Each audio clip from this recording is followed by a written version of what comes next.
Assalamualaikum warahmatullahi wabarakatuh. Di sini saya Triwinda Lutfia dengan rekan saya Khairunisa akan menjelaskan terkait dengan regresi data panel. Baik, kami akan menjelaskan terkait regresi data panel, di mana regresi data panel merupakan gabungan antara data cross-section dan data time series, di mana unit cross-section yang sama diukur pada waktu yang berbeda.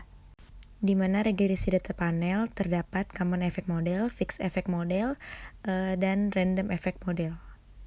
Yang pertama, common effect, di mana bisa menggunakan pendekatan ordinary least square atau teknik kuadrat terkecil. Yang kedua yaitu fixed effect model, di mana menggunakan teknik variabel dummy menangkap perbedaan intercept antar perusahaan. Perbedaan intercept bisa terjadi karena perbedaan budaya kerja, manajerial, dari insentif. Yang terakhir, random effect model, di mana model random effect memiliki perbedaan intercept diakomodasikan oleh error term masing-masing perusahaan.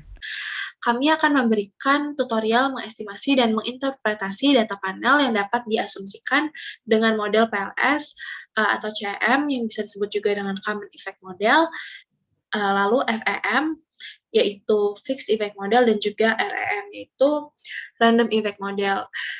Kami melakukan tutorial ini sebagai syarat untuk memenuhi tugas akhir praktikum ekonometrika. Semoga apa yang kami berikan dapat menambah wawasan kepada para penonton semuanya.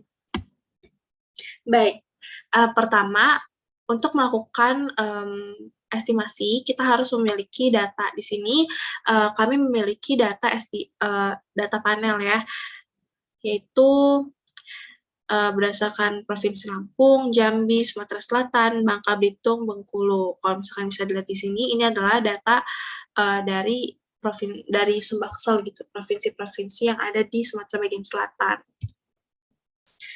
Baik, jadi kita bisa buka eViews. Nah, di sini kita bisa pilih create a new eViews profile. Nah, karena kita menggunakan data panel, maka workflow structure type-nya bisa menggunakan balance panel.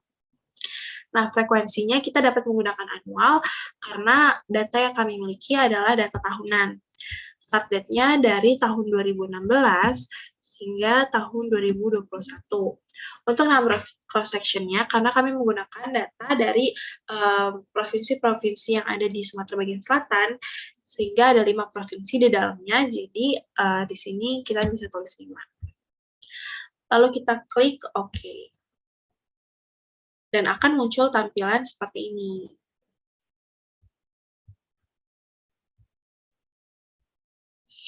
Nah, untuk memasukkan datanya, kita bisa klik Quick, lalu kita bisa klik Empty Group or Edit Series gitu. Jangan lupa untuk scroll ke paling atas.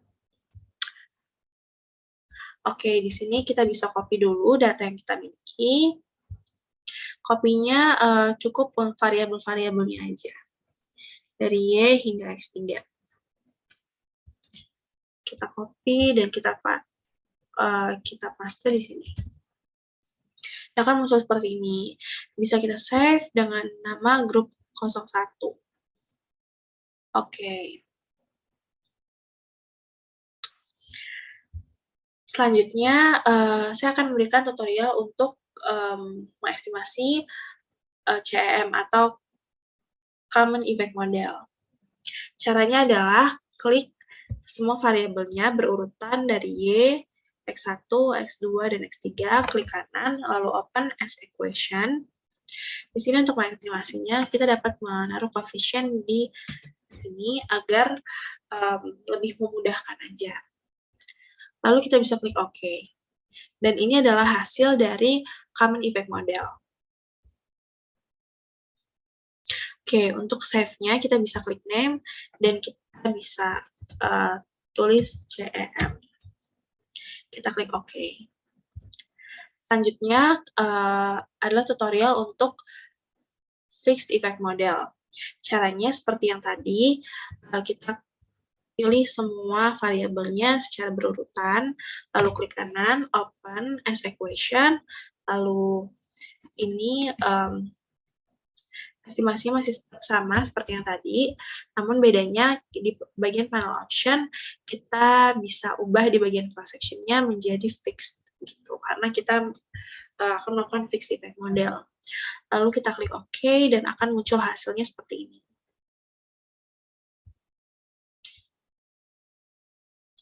Baik, selanjutnya kita save dulu. Oke, lalu kita bisa close. Lalu selanjutnya adalah tutorial untuk random effect model. Caranya sama, masih sama seperti yang tadi. Kita pilih variabelnya secara berurutan, klik kanan, normalize equation. Model estimasi juga masih sama seperti yang tadi. Dan bedanya pada bagian pan option dan di bagian cross section, kita bisa pilih random, bagian random gitu, karena kita melakukan random effect model. Lalu kita klik OK, dan akan muncul hasil seperti ini.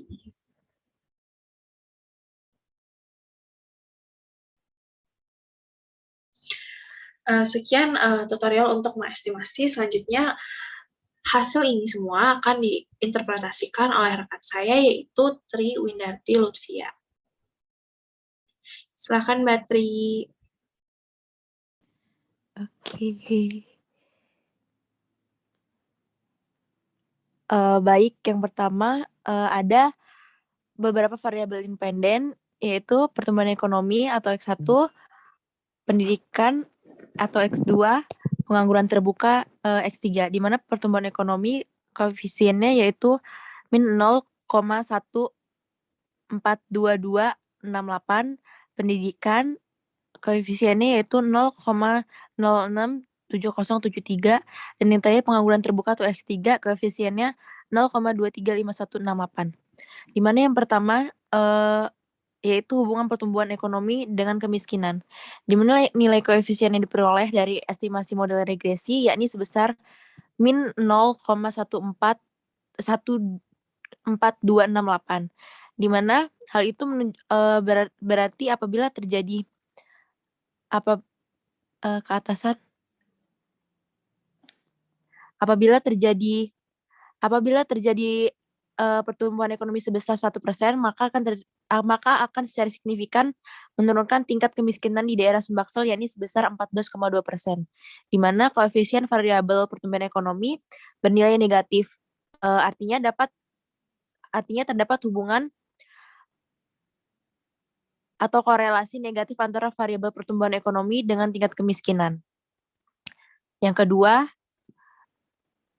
yaitu ada hubungan pendidikan dengan kemiskinan, di mana nilai koefisien yang diperoleh dari estimasi model regresi yakni sebesar min 0,067073, di mana hal itu berarti bahwa bila terjadi kenaikan pada mutu pendidikan sebesar 1%, maka akan secara signifikan menurunkan tingkat kemiskinan di daerah Sumbaksel yakni sebesar 6,7%, di mana koefisien variabel pendidikan bernilai negatif. Artinya terdapat hubungan atau korelasi negatif antara variabel dengan pendidikan tingkat kemiskinan, di mana ketika tingkat pendidikan naik, maka hal ini akan menyebabkan terjadinya penurunan tingkat kemiskinan. Sehingga orang yang memiliki pendidikan lebih tinggi akan semakin diminati oleh permintaan tenaga kerja. Yang ketiga, yaitu hubungan pengangguran terbuka dengan kemiskinan, di mana nilai koefisien yang diperoleh dari estimasi model regresi yakni sebesar 0,235168, di mana hal itu berarti bahwa bila terjadi kenaikan tingkat pengangguran terbuka sebesar 1%, maka akan secara signifikan meningkatkan tingkat kemiskinan di daerah Sumbaksel, yakni sebesar 23,5%, di mana koefisien variabel pendidikan bernilai positif. Artinya, terdapat hubungan atau korelasi positif antara variabel pengangguran terbuka dengan tingkat kemiskinan, di mana ketika tingkat pengangguran terbuka naik, maka hal ini akan menyebabkan terjadinya peningkatan tingkat kemiskinan, di mana dari hasil estimasi sesuai dengan teori di mana ketika jumlah pengangguran meningkat, maka hal ini akan menurunkan pendapatan per kapita, yang mana pendapatan tersebut seharusnya mampu dibelanjakan untuk konsumsi, menabung, dan lain sebagainya. Dengan adanya penurunan pendapatan, maka kesejahteraan masyarakat akan menurun, pada akhirnya akan meningkatkan tingkat kemiskinan yang ada.